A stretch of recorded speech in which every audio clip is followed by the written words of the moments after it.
The Adventures of Father Brown.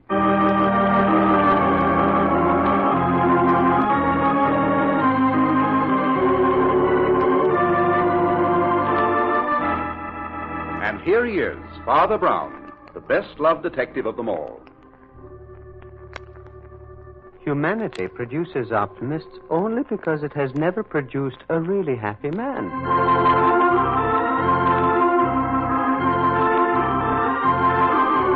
From the masterful and exciting pages of G.K. Chesterton comes that fascinating human being, Father Brown, played by Karl Swenson.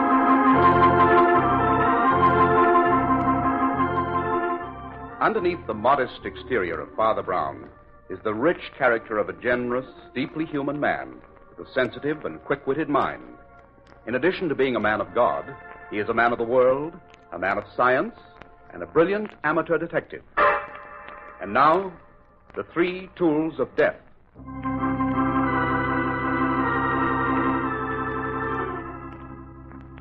Facing the afterglow of a beautiful summer sunset, Father Brown sits alone in the study of his modest parish house. He is half dozing when Nora, his housekeeper, enters. Father Brown. Father Brown. No. Yes, Nora? What time is it? Time for your tea.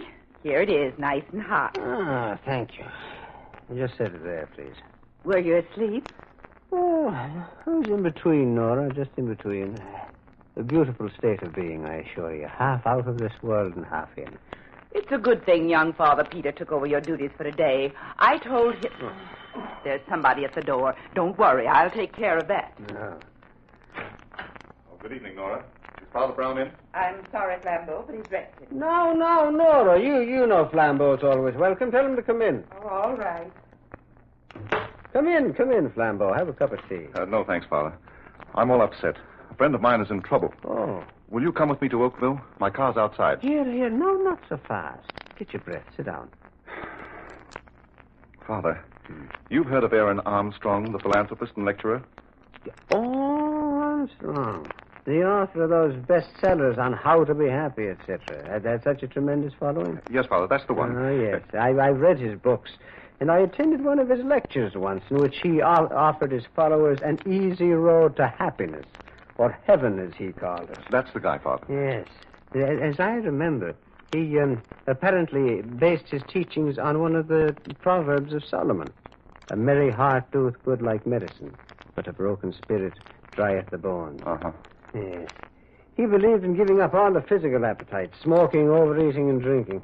Oh, yes, and above all, he believed in being cheerful. He dealt with the drink problem with an enormous gaiety. Well, he's dead. What? His body was discovered early this morning. Well, you don't say. Where? Right near his house, in a ditch on the parkway. What happened? Nobody knows. But according to the police, it looks like murder. Did you say his house is close to the parkway? Yes, on an embankment just above it. Well, what makes the police think it wasn't an accident, Flambeau? Well, he was wearing only his dressing gown. And another strange thing, Father. A small piece of rope was tied around one of his ankles. Was any weapon found? No, but it was apparent he'd been struck on the head by a huge instrument of some sort. Cuts and bruises on his body showed signs of a struggle. Well, who put you on the case? Oh, no one. The dead man's secretary, Robert Royce, is an old friend of mine. I called him as soon as I heard the news and offered him my services as private investigator. But he refused to see me. Well, that's strange. No, yet no. Not so strange if he were implicated. Who else is there beside Royce in the household? Just Armstrong's daughter. A very attractive girl, I hear, but completely dominated by her father's cheerfulness. And there's also a gardener, I believe.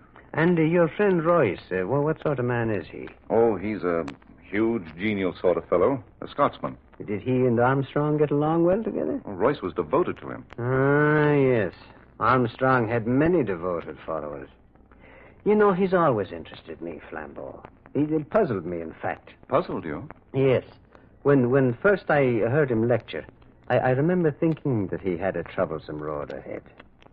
I believe that somewhere in his life you'll find the secret of his death. But, Father, according to the papers, he lived as he preached. Oh, yes, I know, Flambeau. The old fellow's optimism was phenomenal. But somehow I don't believe he found that easy road to heaven, as he called it. No? No. Neither have I. There is no shortcut to heaven, my friend. But who would want to kill such a man? Well, if ever I murdered somebody, I dare say it might well be an optimist of the proportions of old Armstrong. His optimism was so out of proportion. I've heard cheerfulness referred to as a virtue. Yeah, well, people like frequent laughter, but a permanent smile, Flambeau. Well, now that's something else again. As Shakespeare says, the devil hath power to assume a pleasing shape. Oh, Father, it's 6 o'clock. We're just in time for the news. Let's turn on the radio. That's a good idea. Perhaps there's something further on the case. Listen.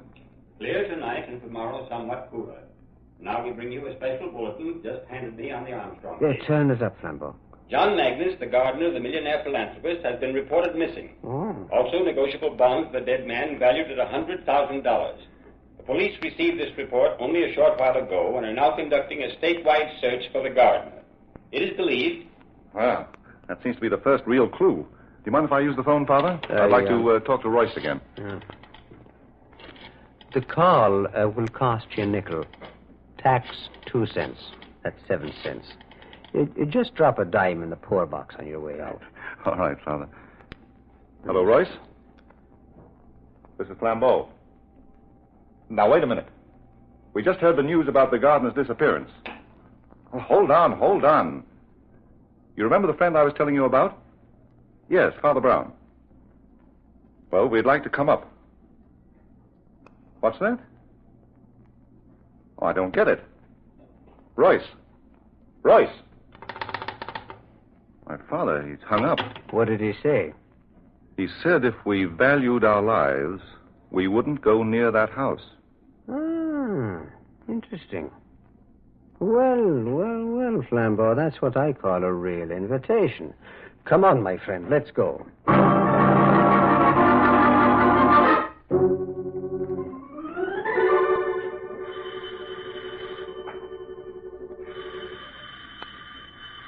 Well, I'm sure there's someone here, Father. Ring again, Flambeau. Here's someone now. Yes? What do you want? Oh, good evening, Royce. So it's you, Flambeau. I thought I warned you plain enough over the phone. You did. But look here, Royce. I don't understand. It was plain English I spoke. I know, but you sounded like you were in trouble. Well, I'm not. Oh, come, man. Don't act as though we weren't friends. Oh, this is Father Brown. I gathered as much. Mr. Royce, I'm afraid I'm to blame for this visit. Well, it was good of you to come, Father, but I wish you'd both heeded my warning. Man, what kind of a friend would I have been if I had? I tell you, the police have already investigated. I know. I've talked with them. Perhaps we can help you, Mr. Royce. Help? In what way? Well, maybe we could tell better if you'd ask us in. Very well. You may come in. But you should have let sleeping dogs lie, Flambeau.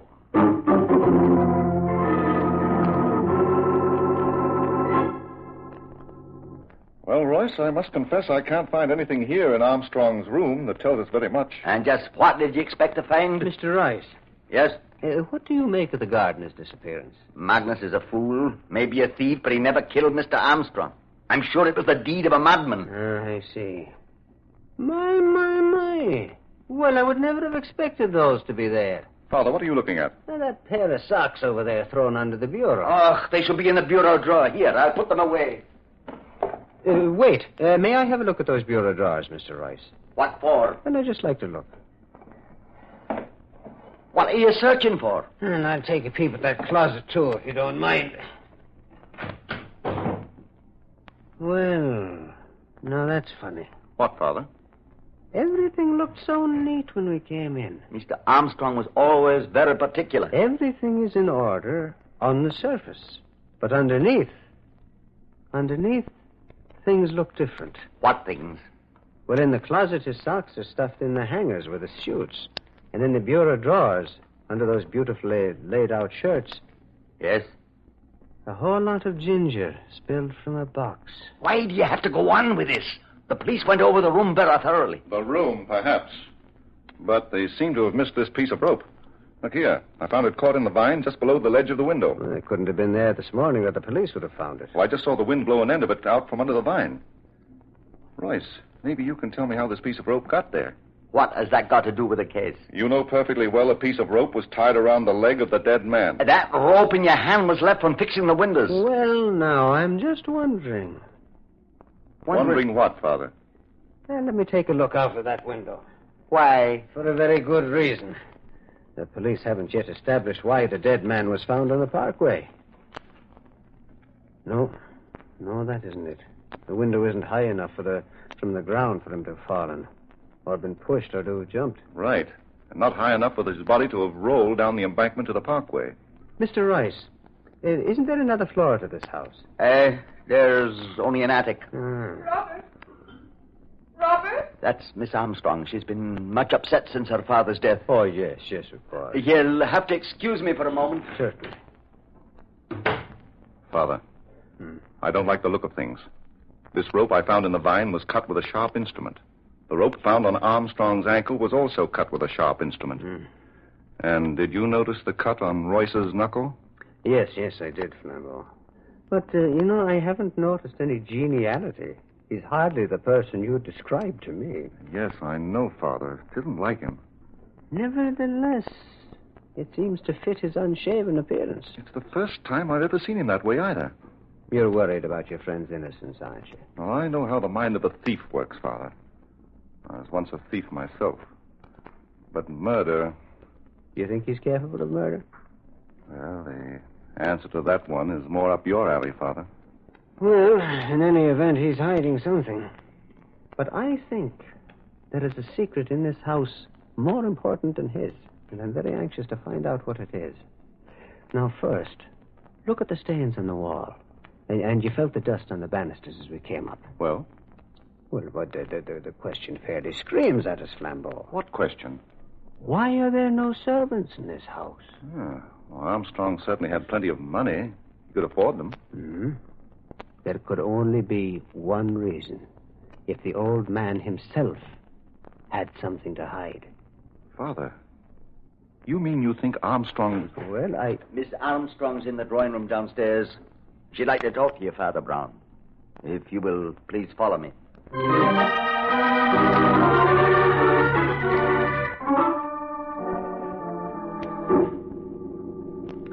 Well, I hesitate to continue, Miss Armstrong. I know how badly you feel. Please go on, Father Brown. I'm quite all right. But that bruise on your forehead, Miss Armstrong... Oh, that's nothing. It doesn't bother me. I bumped it. Your father had a great many followers, didn't he? Oh, yes, he helped so many people. Do you know why your father decided to give up all his servants? Well, great men like my father have their peculiarities. Their ideas are often different from other people's. Yes, very true, Mr. Royce, very true. I was only wondering... Wait. Listen. What? Listen. Someone's unlocking the front door. Who could it be? No one has a key besides us. Who's that? Me, Magnus. Magnus? Yes, Miss Armstrong. Magnus. And here is Inspector Vincent. Well, how are you, Inspector? Fine, Father Brown, fine. Hello, Flambeau. I might have known you two would be here. Well, I see you got your man, Inspector. Is this the gardener who walked out of here with $100,000 worth of bonds? Walked out of here and right into my office to place them in my charge. Hello, Royce. Are you feeling better, Miss Armstrong? Yes, thank you, Inspector. Now, Magnus, perhaps you'd care to tell Miss Armstrong why you took those bonds without consulting her. No one in this household is to be trusted. Not even Miss Armstrong. Now, see here, Magnus. Just a minute, Royce. What I want to know, why did you wait so long before reporting this gardener's absence? We didn't think much of it, Inspector, until I noticed the bonds were gone, too. I was waiting for you to report it. Magnus has been telling me some very interesting things. A new angle on the case, Inspector? Well, it closes the case if Magnus is telling the truth. Inspector, what this man says is not to be taken seriously. He's not been himself. What makes you say that? Magnus used to be my father's personal valet, Inspector. But he was taken off that and put to work in the garden. He's been very upset. He thought it was quite a come-down. Upset, am I? Well, I like that. I wasn't going to tell the inspector about you two being in love, but now Be careful what you say, Magnus. You weren't so careful what you said when I heard you two talking in the garden the other night. Magnus. I've stood enough of this. Take it easy, Royce. Inspector, may I make a suggestion? Just a minute, Father Brown. Magnus, what are you getting at? About 4 nights ago it was. I heard them in the garden. He was begging her to marry him. They didn't know I was close by. No. No, Robert, we mustn't. But, Alice, you've no life of your own. Let's face your father now. Let's tell him how much we love each other. Oh, but Robert, we must wait. We really ought to. I know how important you are to his work, but what about us? Our life? We can't go on waiting forever. Oh, but Robert, it won't be forever. Oh, darling, you know I love you. You must be sure of that. I am sure, my dearest. Oh, if only I could get my hands on some money. What do you mean, Robert? I'd make you marry me then, Alice. Oh, Robert, I feel guilty even thinking of it. We mustn't, my darling. Not now. So long as he's alive. I'll find some way out of this. Shh. I thought I heard someone. We better not talk here. Come, come, my dear. Well, that's all I could hear. But I suspected them, what they were up to, and now I know. You know what? That they would be off with the money. Mr. Armstrong's money. The money he had wanted to be used for his work. Inspector, this talk is ridiculous. You don't think... Mr. Royce, do you use an old-fashioned razor? Aye. You didn't use it today. Why? Why, I mislaid. When? I don't know. Since I last shaved, I guess. That was yesterday. You can tell by his beard. Magnus brought your razor into the precinct with him with the bonds.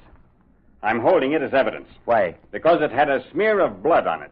Oh, well, I must have cut myself shaving and forgot to wipe it. Oh, Inspector, is this all the evidence you have of Royce's guilt? Who said anything about Royce's guilt? Now, Magnus, tell them what you told me just now in the office. I was sleeping in my room over the garage, and about 4 this morning I heard shots, followed by loud outcries, which seemed to come from the attic.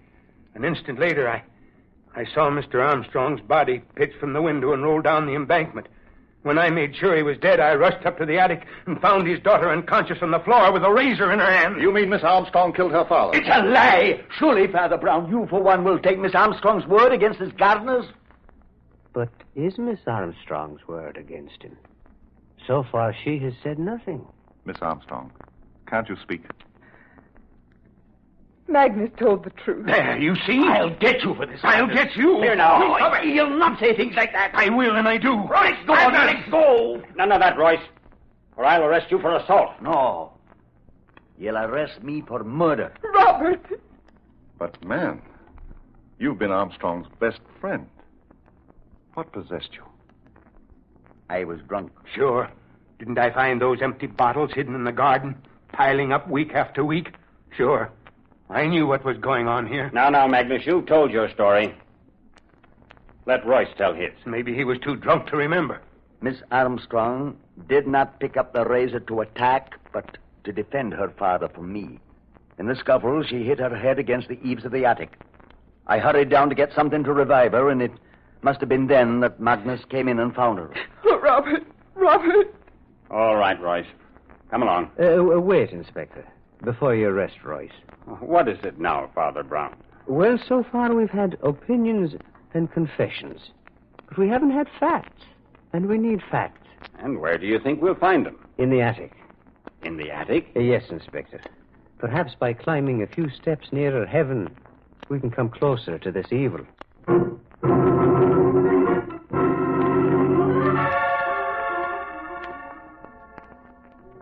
But, Father, I can't figure out what you expect to find in this attic. You sleep here, don't you, Mr. Royce? Aye. And Mr. Armstrong slept in the room immediately below this. Aye, but why all these questions? Well, now, in the first place, Mr. Royce, why did you bring your victim up here at the crack of dawn in order to kill him? Why didn't you go to his room? Well?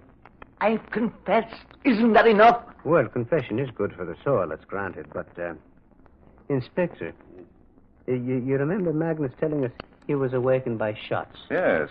What about those shots, Inspector? Were any bullets found in Armstrong's body? Well, we investigated and didn't find a one. Wait. Here is my pistol. I fired those shots. You can see the holes in the carpet. Well, why should anybody fire at the carpet? A drunken man will let fly at anything. He doesn't pick a quarrel with his feet. And there's the rope. It was from my window here that Armstrong was thrown. And the piece of rope I found fell to the vines below. What about the blow on the head? According to our report, he was struck by a massive weapon. A massive weapon indeed, Inspector. Sure. The good green earth was the weapon. Okay, so the good green earth was the weapon. But look, this room was the beginning of the murder. Even I can see from the disorder. Come on, Royce. Let's go. But the disorder here is all on the surface. The very opposite of Armstrong's room. No, it doesn't fit. Too many inconsistencies. Father Brown, Royce has given himself up. No. Really, this won't do at all. What won't do? Well, first the police said no weapon was found at all. Now we're finding too many. Too many? There's the razor to cut a person, the rope to strangle, the pistol to shoot, and after all this, Armstrong broke his skull falling out of a window. No. It won't do. It's not economical. Alice, they won't believe me. You tell them. Inspector, Yes, young lady. may I speak to Father Brown alone for a moment? If you must, but be quick. We can't wait around here all night. And now what is it, my child? What is it that you wish to say? You're trying to save Robert, but it's no use. I should have realized before this his case is hopeless. Before he came to us, he was a prisoner of war. He had some shocking experiences. Well, you think that was the reason for his drinking? Yes, he wasn't himself at times. We thought he was getting over it, but... Father, I saw Robert commit the crime myself. I heard the shots. I ran up just in time to see him leap at my father. Where was your father standing? He was clinging to the windowsill in terror. But the rope. Robert tried to strangle him with it. Father fought back, and the rope slipped from his shoulders to his feet, tightening around the leg. Robert was like a maniac. I snatched the razor from the floor and managed to cut the rope before he pushed me against the Miss eaves. Armstrong, what we see with our eyes is sometimes farthest from the truth. Now, you thought that you saw a man about to commit murder. What you actually saw was two men struggling, and then you lost consciousness. But Father Brown... I want you to go downstairs, my dear. I don't understand. Go on now, please. Do as I say. Very well. Thank you, my dear. Well, Father Brown, I've seen and heard enough to convince me. Unless you know something pretty startling, I'm taking Royce down and booking him. If you don't mind, Inspector, I'd like to talk to Royce a bit before you do. What about, Father? Oh, where's Alice? She's out of earshot, Mr. Royce. So why don't you tell us about it now? Tell you about what? I see. Well, then I'll tell you, Inspector. Those 3 tools of death were not used to kill Armstrong, but to save him. Save him? Father, I don't get this. Save him from what? From himself. At the time old Armstrong died, he was a suicidal maniac. No, Royce, you weren't drinking. No? No, and you were the only one who knew what lurked behind old Armstrong's laughter. No. Yes, you knew that behind that merry mask was the mind of an atheist. No. A man who knew nothing of God. He didn't realize until it was too late that human beings need something to worship greater than themselves. I warned Flambeau not to bring you here, Father. I was afraid it might come to this. Well, man, what harm is there in the truth now? Alice must never know. Why? Why shouldn't she be told that you weren't the enemy her father feared? Shall I name the enemy, Royce? All right, Father Brown. You win. This morning, Armstrong was determined to do away with himself. He knew I kept my service pistol in my dresser. And when he heard me go down to the kitchen early at dawn, he left his room and came up here. And you came in and accidentally surprised him. I got the pistol out of his hand, but in the struggle I had no time to unload, so I fired at the carpet. Then he found my razor and tried to slash himself. I snatched it from him and flung it to the floor. I ran after him with a rope to tie him up. And it was then that the unlucky girl ran in, and misunderstanding the struggle. She tried to cut her father free with a razor. She cut the rope, slashing my knuckle just as I pushed her, and he went crashing into eternity out of that window. But, Father Brown, you spoke of an enemy old man Armstrong feared. I did, yes. You mean the enemy was in this room with him at the same time as Royce? Yes. Who was it? The sin. The very thing Armstrong was so vehement against. You mean alcohol? It was his worst enemy. The moment I saw the ginger in one of the bureau drawers downstairs, I suspected it was the futile effort of a man who was trying to give up drinking. Isn't that right, Royce? Yes, Father Brown. Armstrong was living a lie, and it preyed on his mind. And he feared his public might find him out. Aye. The more despondent he got, the darker visions he had of failing his followers. The people who looked to him for guidance. So fearful was he of anyone prying into his secret that he hid from his friends and got rid of all his servants. And you were the only one he could confide in. Aye. He didn't understand your loyalty, did he? No, but it was for her sake, you see. And so you kept the knowledge of his spells to yourself, letting his daughter believe it was you, the result of the war. Aye. Well, Royce, I can't imagine why you didn't speak up before. Don't you see? It was because she must never know. Never know what? Why, that she killed her own father. I see. By trying to free him. My son, I think she should know. After all, it was only an accident. And accidents, no matter how tragic, do not poison life like sins. I think you should both be happier now.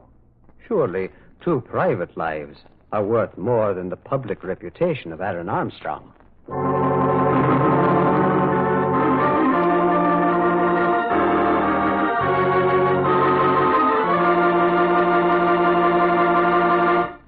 Well, Father, at last you're back. Yes, we were worried. Hello, Nora. Hello, Peter. Have you had dinner?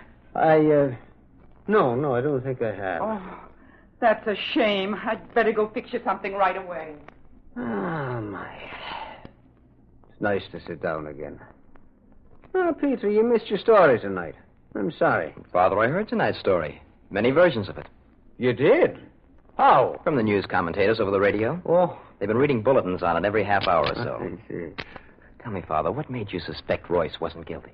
Well, looking into the hidden places of his attic room convinced me of Royce's innate neatness, Peter. I don't quite see.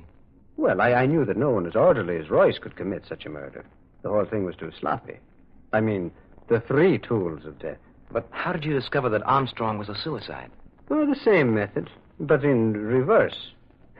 I'm afraid my methods are not orthodox, Peter. I'm no real detective. To me, a man's inner nature must be revealed first. Armstrong's habits revealed his nature just as Royce's did. They justified certain suspicions I had when Flambeau told me of his death. What do you mean? Well, Armstrong's erratic character was clear to me when I looked into his bureau drawers. See, there I saw the compartments of his mind. The neatness mixed with the disorder which his friend Royce had tried to cover up. The litter reflecting the mind of the depressed. Surely you had something more than that to prove he was a suicide. Well, yes, Peter, I had myself. Yourself? Yes. I dare say that I would feel as Armstrong did if I had ever preached an easy road to happiness and then had slipped into a ditch by the side of the road. Yes, Father, I see. Yes. Well, now, good night, Father Peter. Good night, Father Brown.